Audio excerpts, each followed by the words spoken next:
नमस्ते दोस्तों, welcome back to ज्ञान विज्ञान।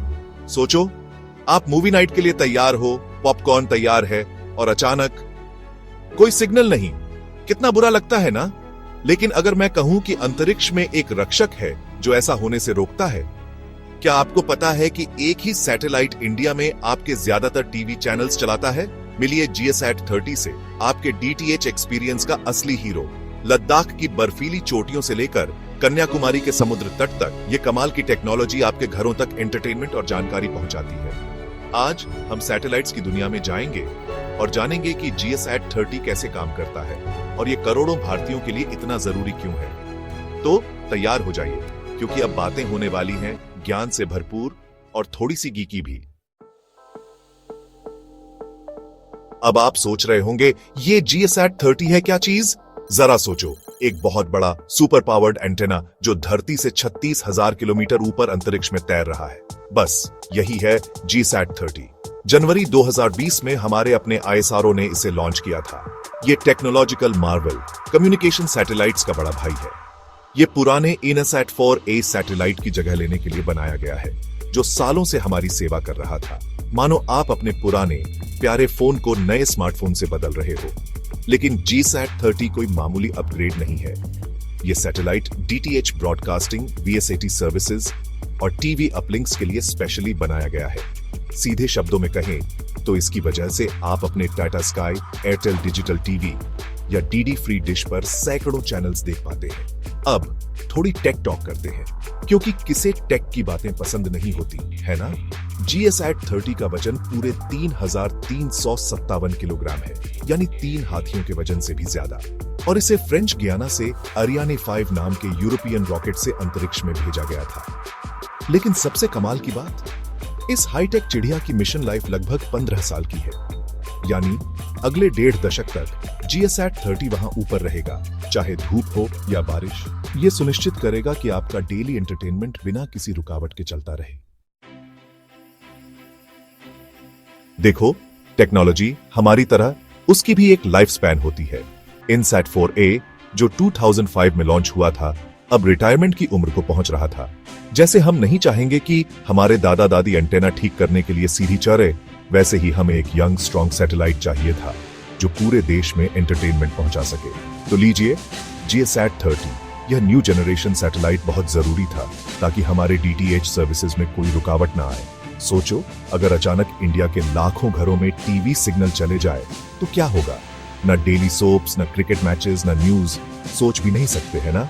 GSAT 30 हमारे रेस्क्यू के लिए आया, जिससे Tata sky, Airtel digital TV और हमारा अपना DD फ्री डिश स्मूथली चलता रहे। ये एक ऐसे रिलायबल दोस्त की तरह है जो मुश्किल समय में हमेशा साथ देता है। लेकिन बात सिर्फ नेशन वाइड टीवी ब्लैकआउट को रोकने की नहीं है। GSAT 30 प्रोग्रेस के बारे में भी है। ज्यादा से ज्यादा लोग, खासकर रिमोट एरियाज में, इंफॉर्मेशन और एंटरटेनमेंट के लिए DTH पर डिपेंड करते हैं।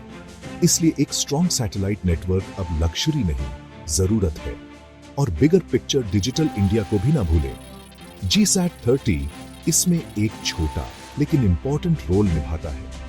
रिलायबल कम्युनिकेशन इंफ्रास्ट्रक्चर प्रोवाइड करके यह डिजिटल डिवाइड को कम करने और इंफॉर्मेशन की पावर को हमारे देश के दूर दराज इलाकों तक पहुंचाने में मदद करता है। चलो, अब थोड़ा टेक्निकल बातें करते हैं। GSAT 30 2 फ्रीक्वेंसी बैंड्स में काम करता है, C बैंड और Q बैंड। इनको ऐसे समझो जैसे हाईवे पे अलग अलग लेन्स होते हैं। हर लेन अलग अलग टाइप का डेटा कैरी करता है। इस डुअल बैंड ऑपरेशन की वजह से GSAT 30 बहुत ज्यादा इंफॉर्मेशन हैंडल कर सकता है और ट्रांसमिशन स्मूथ और एफिशिएंट रहता है। लेकिन अब असली मजा आएगा। GSAT 30 में हाई पावर ट्रांसपॉन्डर्स लगे हैं। अब ये ट्रांसपॉन्डर्स सैटेलाइट वर्ल्ड के मैसेंजर्स हैं। ये अर्थ के ग्राउंड स्टेशन से सिग्नल्स रिसीव करते हैं और फिर उन्हें वापस हमारे DTH डिशेस तक ट्रांसमिट करते हैं। GSAT 30 के हाई पावर ट्रांसपॉन्डर्स सुपर मैसेंजर्स जैसे हैं, जो ज्यादा स्ट्रॉन्ग सिग्नल्स वाइडर एरिया में भेज सकते हैं। इसका मतलब है वाइडर कवरेज, इंडिया के दूर दराज इलाकों तक पहुंचना और आपके लिए बेटर सिग्नल क्वालिटी। और ये सिर्फ इंडिया की बात नहीं है। GSAT 30 की कवरेज हमारे बॉर्डर्स के बाहर भी है, इंडियन मेनलैंड, आइलैंड्स और कुछ नेबरिंग कंट्रीज तक। वाह, क्या कनेक्टिविटी है। इस एक्सटेंडेड रीच की वजह से इंडिया रीजनल ब्रॉडकास्टिंग और कम्युनिकेशन में ज्यादा इंपॉर्टेंट रोल प्ले कर सकता है। ठीक है, तो हमने टेक की बात की, स्पेक्स की बात की, लेकिन ये सब आपकी रोजमर्रा की जिंदगी में कैसे दिखता है? सीधे शब्दों में कहें तो आप अपने टेलीविजन पर crystal clear picture quality GSAT 30 की वजह से ही एंजॉय करते हैं। याद है वो दिन जब ब्लरी इमेजेस और अनोइंग सिग्नल ड्रॉप्स आते थे? GSAT 30 कड़ी मेहनत कर रहा है ताकि वो दिन बस एक पुरानी याद बन जाए। और ये सिर्फ पिक्चर क्वालिटी की बात नहीं है। GSAT 30 ये सुनिश्चित करता है कि आपका सैटेलाइट टीवी कनेक्शन रिलायबल रहे, बारिश हो या धूप। तो फिर चाहे मॉनसून सीजन में क्रिकेट मैच हो या समर में आपका फेवरेट डेली सोप, आप निश्चिंत रह सकते हैं कि GSAT 30 आपका साथ देगा। लेकिन शायद GSAT 30 का सबसे ज्यादा इंपैक्ट दूर दराज और पहाड़ी इलाकों में रहने वाले लोगों पर पड़ता है। जिन जगहों पर केबल कनेक्शन एक सपने जैसा है, वहां सैटेलाइट टीवी बाहरी दुनिया से जुड़ने का जरिया बन जाता है। GSAT 30 अपने वाइडर कवरेज और पावरफुल सिग्नल के साथ यह सुनिश्चित करता है कि हमारे देश के दूर दराज कोनों में भी लोगों तक इंफॉर्मेशन, एजुकेशन और एंटरटेनमेंट पहुंचे। यह लोगों को जोड़ने और पूरे देश में एकता की भावना को बढ़ावा देने का काम करता है। अब GSAT 30 अकेला नहीं है अपने मिशन में। यह एक बड़े परिवार का हिस्सा है, ISRO की प्रेस्टिजियस GSAT सीरीज का। इस सीरीज में और भी रिमार्केबल सैटेलाइट्स हैं, जैसे GSAT 10, GSAT 15, GSAT 31 और भी बहुत सारे। हर एक इंडिया के कम्युनिकेशन इंफ्रास्ट्रक्चर में इंपॉर्टेंट रोल प्ले करता है। इसे एक वेल कोऑर्डिनेटेड टीम की तरह समझो, जिसमें हर सैटेलाइट की अपनी स्ट्रेंथ्स और एरियाज ऑफ एक्सपर्टीज हैं। कुछ टेलीकम्युनिकेशन के लिए डिजाइंड है, कुछ नेविगेशन के लिए, और कुछ जैसे हमारा स्टार GSAT 30 ब्रॉडकास्टिंग के लिए। लेकिन यहां एक बड़ी स्ट्रेटेजी भी है। अपनी खुद की सैटेलाइट्स लॉन्च और डिप्लॉय करके ISRO इंडिया की फॉरेन सैटेलाइट लीजिंग पर डिपेंडेंस कम कर रहा है। इससे न सिर्फ वैल्यूएबल फॉरेन एक्सचेंज बचता है, बल्कि ग्लोबल स्टेज पर स्पेस पावर के रूप में इंडिया की पोजीशन भी स्ट्रांग होती है। GSAT सीरीज स्पेस टेक्नोलॉजी में सेल्फ रिलायंस के लिए ISRO के कमिटमेंट का प्रमाण है। ये इंडिजिनस कैपेबिलिटीज बिल्ड करने, होम ग्रोन टैलेंट नर्चर करने और दुनिया को इंडिया की टेक्नोलॉजिकल प्रोग्रेस दिखाने के बारे में है। अब मुझे पता है आप क्या सोच रहे हैं, देखने में ही यकीन होता है ना? जरूरी नहीं कि आप मेरी बात माने। आप असल में GSAT 30 और उसके अंतरिक्ष सफर के कमाल के विजुअल्स देख सकते हैं। ISRO के ऑफिशियल YouTube चैनल या उनकी वेबसाइट पर जाइए। उनके पास वीडियोस और इमेजेस का खजाना है, सैटेलाइट के निर्माण से लेकर उसके लॉन्च और डिप्लॉयमेंट तक का। यकीन मानिए, ये बहुत दिलचस्प है। और अगर आपको पुराने दिन याद आ रहे हैं, तो आप DD नेशनल के आर्काइव फुटेज देख सकते हैं। उनमें अक्सर ISRO की उपलब्धियों पर सेगमेंट्स होते हैं, जिनमें GSAT 30 का लॉन्च भी शामिल है। कुछ शानदार तस्वीरों के लिए पिक्साबे और पेक्सल्स जैसी वेबसाइट्स बेहतरीन रिसोर्सेज हैं।